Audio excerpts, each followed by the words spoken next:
Good afternoon from Laboni, Accra.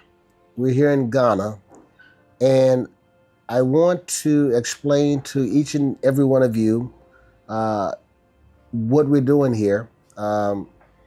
Many of you that know me knows that I have never been one to be on social media or Facebook, Instagram, any of that. But since I've been in Ghana, I've started a company, Marsaw Media. And so we now develop content for television. And so, in saying that, I have to go through the steps of getting prepared to uh, be a host or become a host. I've never been a host of anything. And so this is a new experience for me. And so I hope that you all would bear with me while we're going through trying to get everything, the kinks out of it and get it right. So, but welcome back today. And today is a special day because in the studio here we have Pagabio Ide, who's the owner of 511 Skin here in Ghana. Now, what's interesting about Pagabio is that I called her Paggy. So if you hear me say Paggy, that's the name that I use on a daily basis when we're speaking. Paggy is a young lady from Nigeria, and she's now living here in Ghana. And Paggy, I'm gonna give you an opportunity to tell the audience who you are, what you do, where you come from. Okay. Hello, everyone. I'm Pagabio Ide, founder and CEO of 511 Skin. I'm Nigerian, and yes, so I'm actually a cosmetic chemist, and I've been doing this for quite some time now. I founded my company after I saw my sister battle with severe acne for several years. So that's when the thought came to me to go into cosmetic chemistry. So after graduating with a degree, then I went into the business. That's when I founded the business 511 Skin. So, how old are you? I'm 25 years old. 25 years of age, and you're a chemist. Yes. So, how did you move so quickly through the educational system to become a chemist at 25? I think it's because I graduated from high school pretty early at the age of 15, and I went straight into uni at the age of 15. So I got my first degree in accounting and completed at the age of 20. And then at the age of 20, that's when I took another degree to go into like cosmetic chemistry. So, you graduated high school at 15 years of age, No, 20. 20 years of age, Sorry, high school, yes, 15. 15 Yeah. high school. Mm-hmm. So, you're pretty smart. Yeah, you can say that. Yes. So, you're probably much smarter than I am, but that's amazing though, because graduating high school that early gave you an opportunity to move on and Yeah. advance to the next level. Yes. Do you feel like you missed out on anything moving so quickly? No, actually, I don't. I don't. I feel like with my life, I feel like I'm right on time with everything that I do because I'm not moving too fast, neither am I moving too slow. After school, it was the next thing. So I always like, what am I doing now? I get it done, and then what's next? So I feel like I'm right on time with whatever I'm trying to do. So, who were you pushed by? Was it you that had this, I want to do this so quickly, or did your parents push you, your Oh, it mom, your was dad? my dad. So ever since I was growing up, he has always told me that I was intelligent or I could do anything I wanted to do. So he fed me with this mindset that I am already successful, like I would become successful regardless. But he made sure I went to school. He was so serious about school. He was like, you had to go to school, get degrees. So that was the impression. He just told me, okay, you know what? If you go to school, you'll be respected. You'd be, I don't know, African parents, they just feel like going to school is the best choice. I like to be a doctor, a nurse, or something like that, right? So he always told me that I was so smart. If I do anything, I was going to succeed. So that was the fuel. So I felt like I knew that anything I did or I tried doing, I would get good at it, or I would at least get something out of it. So I think that's what keeps me going, like basically. Where was my dad? What is your dad's educational background? So he completed high school and then he did marketing in uni, and that was just it. Hmm. And so he wanted you to become a chemist. Yes, He wanted you to become a chemist, yes. and yet your undergrad. Actually, he wanted me to become an accountant. So Okay. that's why I did the first degree in accounting. And being a chemist was my own decision, right? Because I felt like going into school and studying accounting, I felt like it was his choice. So I was like, when I was done, that's when I felt like, okay, I have to do something for me, something that I'm passionate about, something that I know that I want to do for a long time. Okay, so accounting was his idea. Um, what's funny is that I have a daughter, and I pushed her probably like your dad pushed you to become a lawyer, and she didn't really want at the time to become a lawyer. Yeah. And she's now a lawyer, and I think that she's happy that she is a lawyer. And so, what about you when it comes to your dad pushing you and Yeah, I feel like so I think I had this conversation with my sister the other day, my younger sister, where I told her that it's so funny how when we're growing up, we just hated the fact that my dad controlled everything because I had a very strict parent, right? But now I'm like, I see why he did the things he did because that degree in accounting is actually helping me, right? It's like I handle my business finances, my accounts, like I do all of those things even without consulting an accountant. So I'm like, yeah, it was painful whilst doing it because I wasn't seeing the lights, but once I completed, I saw the usefulness, and I'm grateful for that. I'm actually grateful for that. so your dad did something good? Oh yes, yes, Oh. I guess yes, So I'll have to ask my daughter if I did something good. yes, you should. But I will say that she graduated, even though she didn't want to do it. So she said in the top 5% of her class. Oh wow, So that that's was very amazing. impressive for someone that didn't want to do it.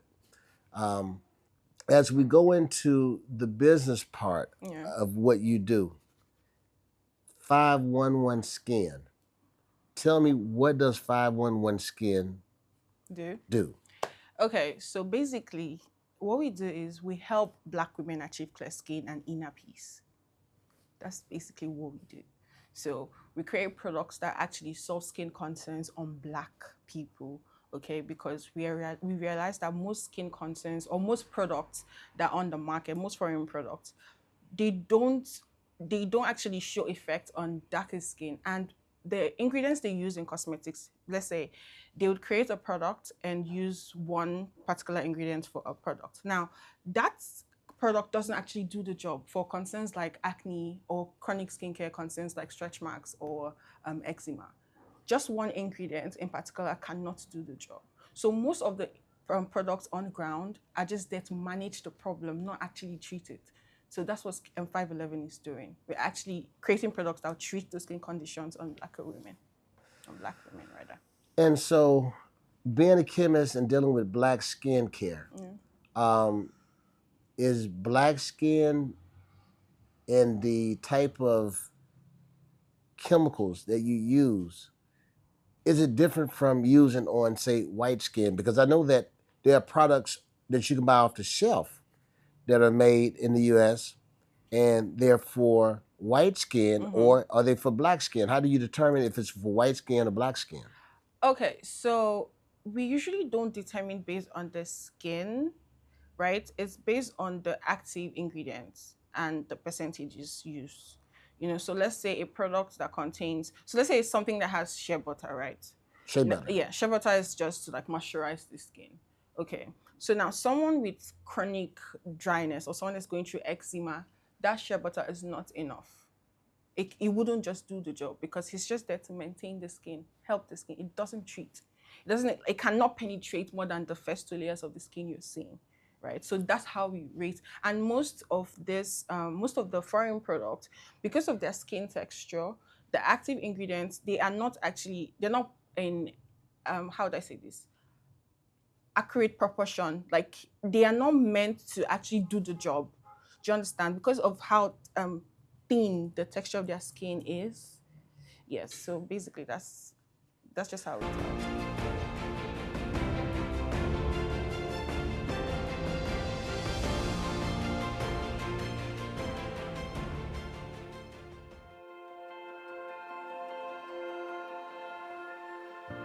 I must say I use a lot of shea butter. What is the purpose of shea butter? Do you know? Yeah, that's just to like moisturize the skin and lock in moisture. Is it better than just lotion, or is there a So difference? the thing with shea butter, with butters, they carry a lot of oils. Now lotion, it means that it has a little bit of water and oil, but butters are basically just pure oils. But what do they do for the skin overall? Can they do anything Yeah, that? yeah. So something like shea butter, it helps maintain the natural skin moisture. Okay, so you know your skin already has oils, right? So adding an extra layer of shea butter protects the skin barrier, okay, from like stripping or producing too many oils. So that's the job of moisturizing your skin. What about black soap? So black soap has so many benefits. It has the anti-inflammatory benefit. It has the exfoliating benefit. It's good for treatments. So black soap is a cleansing agent that can serve different purposes depending on how the formula is. So the formulator or the chemist can make a black soap that is just to maybe cleanse the skin. It's not going to do anything else than cleansing the topmost layer, right? Somebody else can take the black soap and make a different formula that's going to actually exfoliate the skin. Like take a little bit, let's say 1 or 2 layers off the skin. Do you understand? So it's different. It depends on the chemist and the product. So you can see some black soaps. It's listed there, exfoliating black soap. Some brightening black soap. Some they'll tell you, okay, this moisturizes your skin, meaning they've added butters into the black soap. So when you use this black soap on your skin, it's not going to be too dry because black soap are naturally drying. Or they dry your Yeah, it skin? dries your skin automatically. So there are different purposes. So when you hold, that's why there's it's been said you have to like list exactly what the thing does and the ingredients, so people would know what the soap is for. But what about when it's just in its purest form? So yeah, when it's in its purest form, it's not advisable to be applied on the skin because it's harsh, very harsh. Really? Yes, So in its purest form, it's not good for it's your not good. skin. It's very harsh. So that's why when we are trying to formulate with black soap, we add ingredients that would reduce the pH of the soap because the black soap is alkaline in nature. So we had to like add ingredients like moisturizer. We can add shea butter to reduce the pH or add humectants or oils to reduce the harshness of the soap before we finalize the formulation. Really? Yeah. See, I didn't know that. Because I've watched here in Ghana, someone came to one of the houses that I was visiting, Yeah. and they were stirring the black soap, Yeah. and I mean I was just watching them go at it, and then it came out in a big block, and they wrapped it up, but it was in its purest form as far as I know, right? But you're saying that if it comes in its purest form and you apply it to the It's skin, very harsh. then it could cause you problems down the Yeah. road. Yeah. Is that correct? Yeah. And so, is there? Can you mix black soap with shea butter? Yes. And what would probably be the results? So it'll still be a soap, but it would be in a more paste-like texture. So it'll feel like butter instead of feeling like like a bar soap. Yeah. So that's what it'll feel like. So I'm looking at your skin. It's so beautiful. It's so Thank you. clean, pure. And so, what do you do to, let's say, for example, a woman, most women, they want skin like yours. What would you say to use on their skin? I mean, is every skin tone different? Yes. So basically, I always advise first your skin content. What do you want? Because it's different from saying if you see me and you want your skin to glow. Now I'll ask you if you're naturally light skin, that's different, right? I know that okay, I can recommend products for you. I can make products for you that would suit your skin tone. But let's say someone that's a darker skin tone asking to be like me, it's not actually advisable. So it depends on what they are seeking for. Okay, are they seeking to just brighten the skin? Are they seeking to just like make the skin moisturized because the person's skin is dry or flaky? Or what is it? Are you trying to heal hyperpigmentation? What is it exactly? So when they tell me what their problem is, I'll be able to know, okay, this is what you should do. Because the thing with most people is what they don't understand is they want to be like me, but they don't understand that I use sun protection almost every time as soon as I leave the home. Sun protection. Yeah, sun protection. That's important to black Very, skin. very important. But most people always feel like, okay, the sun protection is just for the face. But no. So even if I give you something to brighten your skin, it's not going to show effect because after that you still go under the sun, which causes the hyperpigmentation on the skin. But you see, when I think about say like suntan lotion, I've never seen too many black folks apply suntan lotion when they're out in the sun or at the beach. But you're saying that it's important Very, even for black skin, very, and it can make a big difference. yes.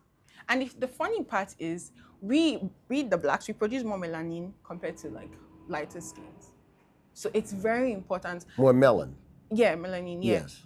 It's very important because most of our hyperpigmentations on our skin is caused by the sun. It's really caused by the sun. Because if you can do a test and put yourself, just stay indoors for just 1 month, you see your skin would improve in complexion. So that shows how damaging the sun is on the skin.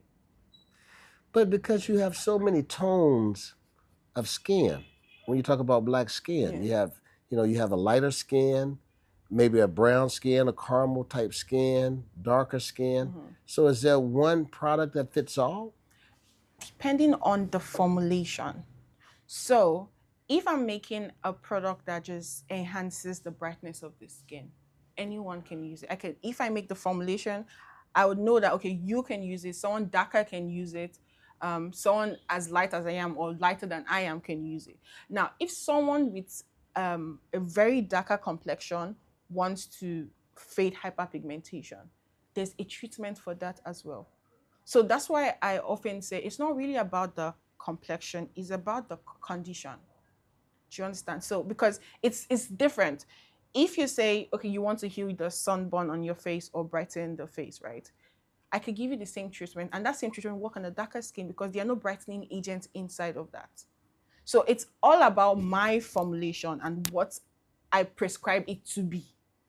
Do you understand? So that's why it's always important to like buy products from trusted brands. Okay, people that you can actually talk to so you know what you're applying on your skin. But the problem is that most people can't talk to a chemist in regards to their skin. I mean, back in the States, you have the dermatologists Yeah. that you could, and so maybe you can tell me what's the difference between the dermatologist and what they do and the chemist? So what we do is, as a chemist, what I do is more of the manufacturing. So we manufacture the products that the dermatologists recommend to people. Okay. So that's my job.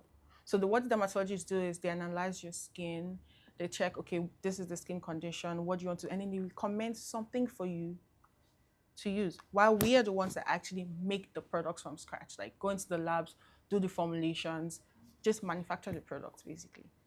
So, like, when you talk about men, black men, and dealing with razor bumps, what would you do? Is there anything that you have that would fix that issue? Yeah.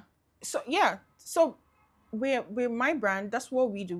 We try to create products based on skin content. So now we have for acne. Now for razor bumps, yeah, I could create a formula that would help your razor bumps. So whenever you finish shaving, you can apply a cream that would either kill the bacteria that's causing the bumps, or like brightening the area. Because when you finish shaving, sometimes you get this, a cut turns into a scar, which leaves the darker Yes, marks. Exactly. So a product can be formulated that fade that pigmentation there. So So you can lighten up the pigmentation. Yeah. Once it turns dark, you can Yes. lighten it up. Does it Yes. really work? oh yes, It really does? Yes, it How does. long does it normally take for someone to lighten up their skin from those It depends scars? on the formulation and depends on the skin types. Like I said, there are different ingredients, right? And when it comes to lightening actives, there are different percentages. They work at different percentages. So it depends on what I want to treat or what I want the product to do. Then I'll go into the lab and pick ingredients that suit that treatment and formulate the products for that. So now once I make a product, let's say an acne treatment, for example, once I make a product, I'll be able to tell you that in 2 weeks, you start seeing results, not full improvements. You start seeing the product working because of the ingredients I've lined up to do that. Do you understand? So let's say now in 2 weeks, you get to see that. But then I'm guaranteeing you that in 3 months, you see an improvement in your skin, a massive improvement in your skin. So it just depends on the ingredients and the formulations. Yeah. You know, when you think about it, so in the States you have agencies that have to approve Yeah. different type of toners for skin care. Yes. I think it goes through the FDA. Yes. Yes. Um, do you have an organization here that Yeah. oversees that? Same FDA. FDA here? Mm-hmm. So then are you able to, if someone, say a dermatologist from the US, Mm-hmm. and they said, hey, you know what? I see, or yes, I saw this interview Mm-hmm. and I heard about 511 Skin. Can they reach out to you and you be able to send skincare items over there? Oh yeah. Yes? Yes. Okay, so why don't you tell us your website and all your information? We'd like to hear it. So basically, the name of the company is 511 Skin. So if you type 511 Skin on every platform, you see us. So 511 Skin, yes, 511 511 Skin. Skin. That's it. 511 Skin. Yes. And so tell me now, how long have you been in business? So about a year and 6 months. How long? I think I started in 2022. I launched the business 2022. Yeah. So you started your own business in 2020. Yes. Yes. Did you work for anyone else before you? No. So basically, what I was doing was schooling and research. Mhm, So yeah, that was what I was doing. mhm. And so, are you in this business by yourself, or do you have partners, or Yeah. I mean, I'm by myself. by yourself? Yeah. And you only how old? 25. That's really incredible. And so, this business that you're in, are you able to support yourself? Oh yes. Oh yes. Yeah. Oh yes. I feel like the beauty industry has like a very large market. Uh-huh. So it's actually a very good I feel like probably that's why people are now going into the beauty industry because of the profit margins or like how good the business is. So Really? yeah. But most people can't make uh, medications or things for your skin, though. And so you are way above what the average person can do. Yes. And I think that's why I'm still like trying to go further with my studies when it comes to cosmetic chemistry because I'm trying to like fill a gap in the market, right? I don't want to just produce products that okay wouldn't do anything on the skin or would not actually show effects because I see a lot of blacks, a lot of people here go through severe skin conditions and like my sister, and they've used several products, right?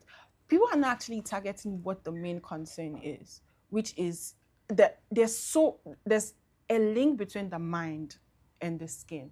You know, it's crazy. And people just make products for just making sake. They've not actually thought about the psychological aspect of that and impute into their brand. And that's what I'm like trying to do with my brand. How can a person get your brand? Is it only online right now? Yes. Only online. And so even if I'm in the US of A, I can go to 511 Skin Yeah. and order from you. Yes. Is that correct? Yeah. And so I can email you Yes. and tell you what's going on with my skin. Yes. I send photos? Yes. Um you can send photos and then we have someone that will speak to you directly, or if you know what you want already, you can just go on the site and order. Really? How long does it normally take if you were to send? So I call you up and I say, okay, I need this for my skin. Mm-hmm. How long would it normally take you? To get delivered? Yeah. Depending on your location. Let's say if I'm in Houston, Texas. Oh, I think 2 weeks. 2 weeks? Mm-hmm. So it's a 2 week turnaround from the order date. Yeah. Okay. And so your product, normally it may cost you about how much for the person that's looking to purchase it? To purchase it? Yes. So what we have currently is the acne treatment, which comprises of 3 different products to actually target the skin and like treat the skin. So that's about $120. 120 US Yeah, dollars? for like the set. And the set is comprised of what? 3 products. 3 products. Yes. And this is just for acne. Yes. This So are acne you? and hyperpigmentation. So you're actually specializing Yes. in what? In acne care? Yes. So basically different skin concerns. But what we have now is a treatment for acne and hyperpigmentation. Do you understand? So that's what we do. So we produce products based on a particular skin concern. So basically that's it. So for a layperson like myself, when you say the hyper, is it Hyperpigmentation. hyperpigmentation? Define hyperpigmentation to me. So hyperpigmentation is just the result of an open skin. So let's say you like the bumps. Let's say you get a cut or a razor bump. When the skin turns dark, that's a pigmentation. Now it's the same with pimple, right, and acne. So the only time you get pigmentation is if the skin opens. Let's say the pimple pops. So once it opens, you get a scarring. So that scarring is what we define as hyperpigmentation. Well, let me ask you a question. When you talk about the pimples, is it a good idea or a bad idea? I like to bust pimples. Very bad. It's bad? Very bad. Why is it bad? Because your skin contains germs and you're transferring those dirt into your skin. Once it's transferred onto your skin, it spreads out and causes more breakouts. Really? So it's not healthy for a person. So if I wash my hands, put on some gloves, and I want to pop a pimple, Yeah, dirt on your fingernails you can see. huh? But I have on gloves. Oh, you have gloves? If I have on Yeah, gloves. so the only time you see when you go for a facial treatment, maybe the dermatologists, they wear gloves. Okay, now they're wearing gloves, but they still use tools. They don't use the hands. Because a tear can happen through the gloves. You never can tell. But when you use tools, they're all sanitized. Yeah. So if I'm gonna pop pimples, I need gloves. And tools. Got you. Yeah. Well, I want you to tell the people here in Ghana, as well as the U.S. and other places, Yes. about how they can actually get your product, what they need to do, the purpose of your product. Give that to them. You have the floor. Give them your spiel. Okay, so when you want to shop from us, it's pretty easy. You can go on our website, 511skin.com, or you can go on our Instagram page and click on the links on our website and place your order. It's actually very easy. Yeah. And do you have an email address? Yes. Why don't you share that? So our email address is skincare by511skin@gmail.com.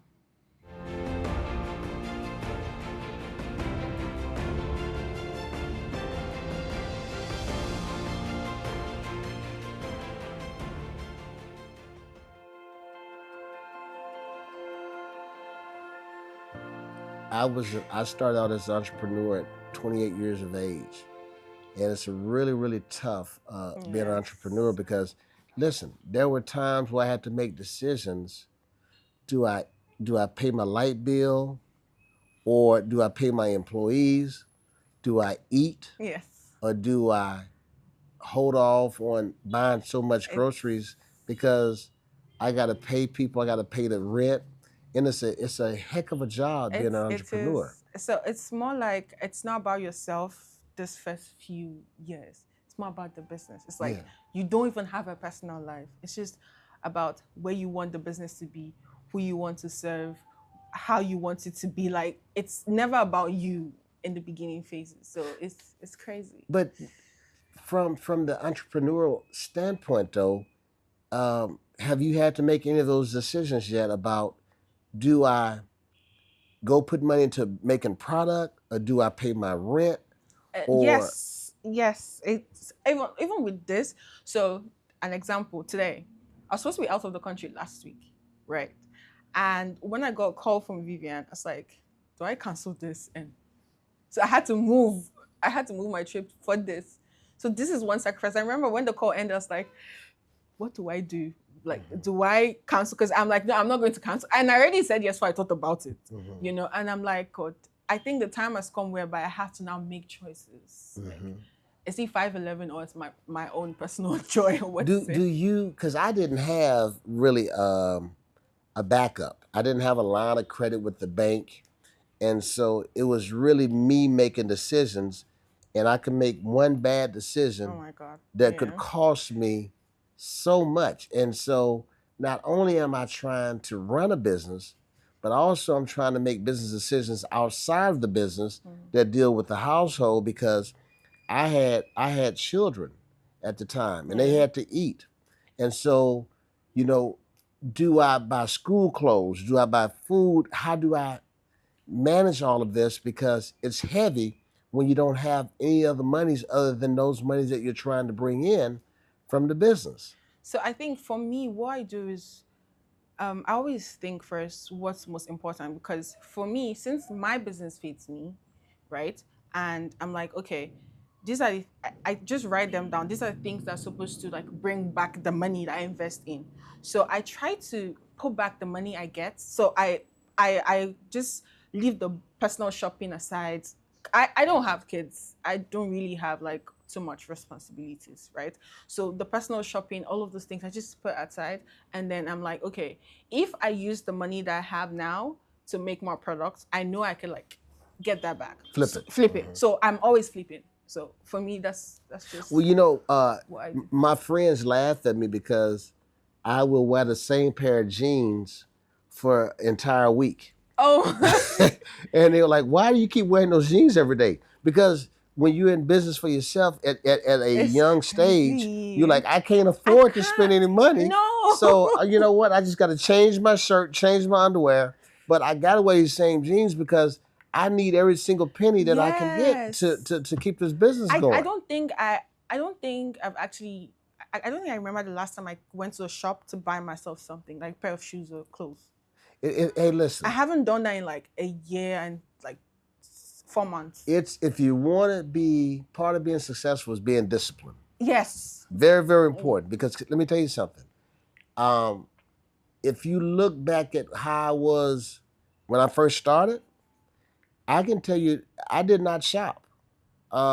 I couldn't afford to shop because I Yeah. was like you. I had to make a decision here, and my decision was I'm going to be disciplined. I'm a Yeah. sacrifice for now, Yeah. and if I want clothes, I'll get those clothes later. I Yes. never bought jewelry because I figured, wait, why would I spend all that money for jewelry?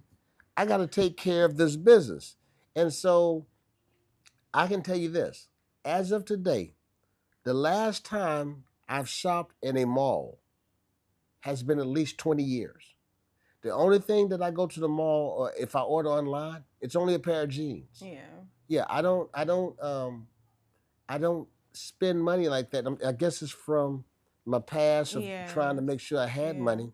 And a lot of people, they say to you, when you become successful, you're making money, man, I wish I could be like that. But guess what? Getting to where you are, Oh my God, it was a struggle. it's a big It's a sacrifice. big It's a sacrifice. heck of a It comes sacrifice. with a whole lot, a whole lot. It's like okay, you're basically living your personal life for just that business, and the business seems like it's separate entity on its own. So it's like you just have to do whatever it takes to make sure the business survives, and making that business survive is what is difficult. It's not something that's actually easy to do. And I'm It's sure that on your personal life is as hard when you're dating. yeah. Does it are you dating or you're not I'm dating? not dating. You're not dating because is that because of the business or because you just choose not to? So it comes in two ways. Now, when it with the dating, I think because of my mindset and probably I don't know if I should use the word I'm a little bit successful in somehow. It's hard to meet people my age that really understands me. You know, I feel like let's say younger men under the age of 30, right? It's really is it's hard. It's either they are insecure or they are intimidated. There's just something, and I'm at a point in my life where I can't really deal with the distraction right now. I just need if I'm to date, I would need someone that will understand my business, understand my life, and trust me at the same time. Okay, because I can't be dating you and then there's too many insecurities, too many like questions. You don't trust me. It's going to be too much on my own part, and my business is already taking a whole lot, you know, and adding somebody that adds that to me is crazy. And so yeah, I've not actually found people that are, should I say, mentally mature or yeah, like around my age range. It's hard. It's hard to find people that So I'm gonna let you close out the show, and I want you to tell the young women, the young girls that are coming up, uh, give them your advice on getting to the point where if they decide they want to be entrepreneurs or mm-hmm, not be entrepreneurs, mm-hmm. what's important and what has gotten you to where you are, and I'll let you close it out. Okay, for me, I'd always say I think you have to find your purpose first. Okay, don't do things because everybody's doing it. Don't go into entrepreneurship because everyone is going into entrepreneurship. You have to ask yourself, do you want to do this thing? Is this what you want to do? And I think the most important thing about being an entrepreneur is actually solving a problem. It's not about just going into and just starting a business because you feel like it. You have to solve a problem that is a little bit attached to you, something that you know that no matter the difficult times, no matter the trials, you keep on going no matter what. Because I think that's one thing that keeps me going, because I love what I do. I'll make sure I sacrifice anything to get to that point. So yeah, my advice to every female out there is make sure you find a purpose, and whatever you're trying to achieve, just make sure you love what you're trying to do. Find passion in it first. So Well, there you have it from Paggy from 511 Skin. We're coming live to you from Laboni, Accra, yeah. in Ghana. And we thank all of you for joining in today, and we wish you all well. Have a good day. Thank you. Bye, guys.